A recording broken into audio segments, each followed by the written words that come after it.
Most women are trying to create their next level life with the same emotional patterns they currently have. But in order for you to expand, you have to feel things differently, you have to experience them differently, and you have to process them differently and expect them differently for you to actually create the next level that you're growing into. Today, we're gonna be talking about why intelligence is not enough for you to actually transform. We're gonna talk about the emotional capacities that you actually need for expansion. We're gonna talk about visibility. We're gonna talk about discomfort, self-trust, and aligned action. And the last thing that we're gonna talk about today is how for you as a high achiever or perfectionist woman to stop abandoning yourself when the pressure gets high. So first, let's actually talk about why intelligence is not enough to actually shift your life. You have shown yourself multiple times over and over through increased education, over-education, studying more, reading more books, like going to that course, allowing yourself to just listen to this other podcast, allow yourself to even listen to this video right now. You think that by over-educating yourself, by getting more intellectual property into your head, that it will actually shift your life. But the problem with this is that it only lives as intellectual information. For you to actually take action, you need an emotional prompt. And when we're stuck in the logic, when we're stuck in the thinking part of it, we cut ourselves off from actually feeling. So what you really need is not more knowledge, it's not more smarts, it's not more tips, it's not more tactics. What you actually need is to connect back to your feeling, because that is the place that actually drives action. Mindset is great for clarity. Mindset is great for knowing yourself better, for deepening that level of intimacy on who you know yourself to be. But when you want actual transformation, it has to happen in action. Here's how I know that action is necessary for you to actually get the transformation. I want you to think about the last time you read a really amazing book, and then you put it back on your shelf and you grabbed your next self-development book. And then you put it back on the shelf and you listen to the next podcast. And then you put that away and you're like, oh my God, there's another podcast that I love. Let me listen to that too. So now maybe in a span of a month, you've read 2 different books. You've listened to about 8 podcasts. You've watched this YouTube video, maybe another YouTube video, and you're just piling on all the things you've done about educating yourself. But look at your life. What has actually shifted besides you reading more books, besides you listening to more podcasts? I would venture to say if you had actually not applied any of the information, implemented it into the way that you make a decision, in the way that you show up, in the way that you look and talk to yourself in the mirror, in the way that you calendar your life, then nothing has changed. This is an indication, and it will cue you in to telling you, I am spending too much time trying to think my way out of this instead of feeling and doing my way out of this. So now let's talk about emotional capacity. There's several things that you need in order to increase your emotional capacity, like visibility, taking emotional risk, making sure that you're not stopped by failure. But let's first rewind and talk about what emotional capacity actually is. Capacity is the ability to be able to feel something and resonate with it and experience it and endure it. Capability is how much you have the skill set to be able to actually do that. So if you notice across different people, maybe your friends group, maybe your family, you'll notice that people have a different threshold for how much stress they can handle, for how much drama they can handle, for how much they want to make sure that there's peace in their house, how much emotional capacity that someone can hold is shown by how quickly they get stressed out, how quickly they get overwhelmed, how quickly they're not able to make a decision and stay in confusion and self-doubt. So when you think about where your current level of emotional capacity is, you want to ask yourself on a scale of 1 to 10, 10 being the absolute worst thing that you can think of in your head, and 1 being like, psh, bish please, right? This is nothing compared to the grand scheme of things. Where are you when things come up that feel challenging? Do you treat them like they're a 7 or an 8? Do you treat them like they're a 10? Do you treat them like they're a 1 or 2? Is there particular areas of your life where you treat every single issue that comes up as a 9 or a 10? Are there other areas that you treat it like a 1 or a 2? Your emotional capacity for handling things that could potentially be a problem or create drama changes depending on the area of life you're applying it to. So when you're talking about particularly the emotional capacities required for expansion, when we're talking about disappointment, we're talking about uncertainty, visibility, and courage, you want to expect that those things get tested, that you'll be challenged on whether or not you are willing to move through the emotion, lean into it, or experience it as you make decisions for yourself. So if you're less willing to experience uncertainty, because y'all, if you're a perfectionist, there's no fucking way you want uncertainty. You like certainty because there's predictability, and that means safety because you can predict every single outcome. That means you can mentally, emotionally, and physically prepare for every single outcome.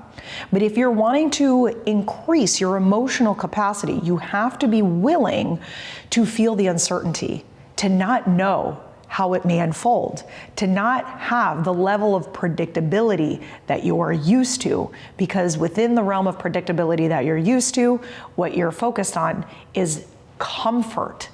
There's comfort in knowing, there's comfort in knowledge, which brings me back to point 1, where overeducating yourself brings a level of comfort because there's not risk involved. Your ass isn't on the line by learning more. Hello, fly, no fly, you're not part of this video, right? When you are actually working on increasing your emotional capacity, your willingness to move through and lean into things that have previously kind of diverted you or made you want to backtrack and be like, fuck that, I'm not going down that way. You want to think about uncertainty, visibility, emotional risk, feeling uncomfortable, feeling disappointed, feeling embarrassment as being inevitable, that it is going to happen. And if you know that it's going to happen, you want to start expecting it to some degree. Not expecting it in a way that you self-sabotage, but expecting it in a way that you can plan for it. And when you can plan for the moments that feel uncomfortable and you allow yourself to endure through those moments, this is where your emotional capacity increases. And the last thing I want to talk about is how, as a high performer, high functioning, high achieving, perfectionist woman can stop abandoning themselves when the pressure is on. One of the biggest things that I have taught my clients to do within my group coaching programs, within my one-to-one, within our dialogues, within our community, is about how to continuously, consciously, and intentionally treat yourself through a lens of kindness, patience, and grace. Because in those moments, what you need is a moment to breathe and connect back to yourself in a way that reminds you that you are human, living a very human life. Now, that's really hard to do. It's really hard for you to pause because you're living still in a place of survival. And when you're living in a place of survival, what do? You react. You don't respond. You react gutturally, intuitively, the most practiced way you know how to react, which is to abandon yourself, which is to not build trust with yourself, which is to break all the promises to yourself. So this is the hardest part, is it will take very intentional, conscious work for you to create space between something happening and you doing something with it. You will have to pause to give yourself a moment to create the response that you want or execute the planned response that you have. This is where boundaries start to come into play. So the biggest thing to remember here is that you will perform how you practice. So if you practice pausing, if you practice breathing, you will perform, you will do the things with the pause, with the intentionality. And I'm not talking about performance like inauthentic, like, oh, there's a mask on my face. I mean, perform like actually do, like actually execute. So I want to make sure you're not hearing me muddily on that. But practice, you will perform, you will do how you practice.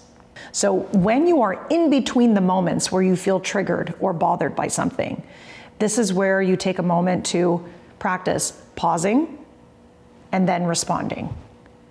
You take a minute to be like,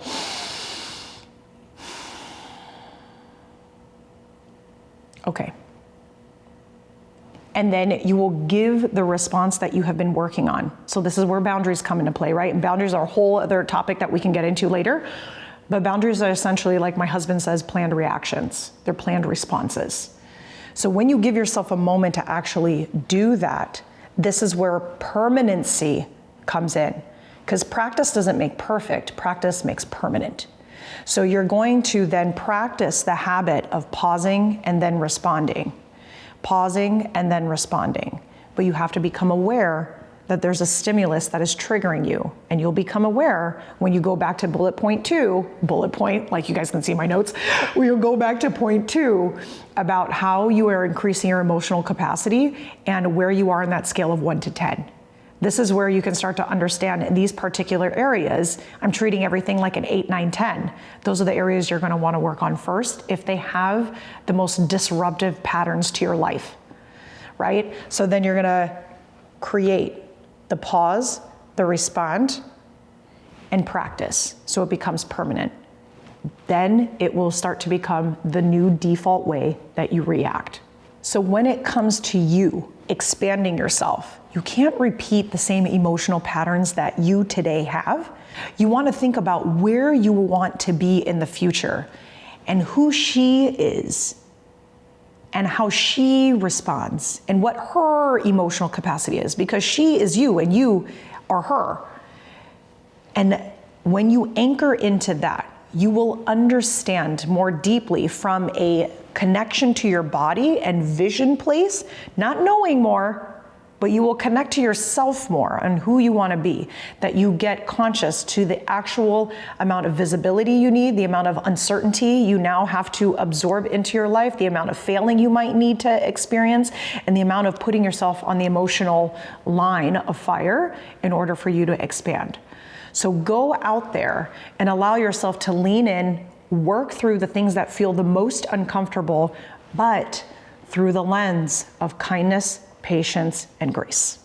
If you resonate with anything that I had mentioned today, please make sure to like this video, comment below, and of course subscribe, because I'm going to be doing these weekly and I want to make sure to continue contributing to you with substance that is valuable to you. So the more I hear feedback from you, the more I know what you need to hear to level up to that next level. Thank y'all so much for watching, and you are everything you need to live a bold bitch life.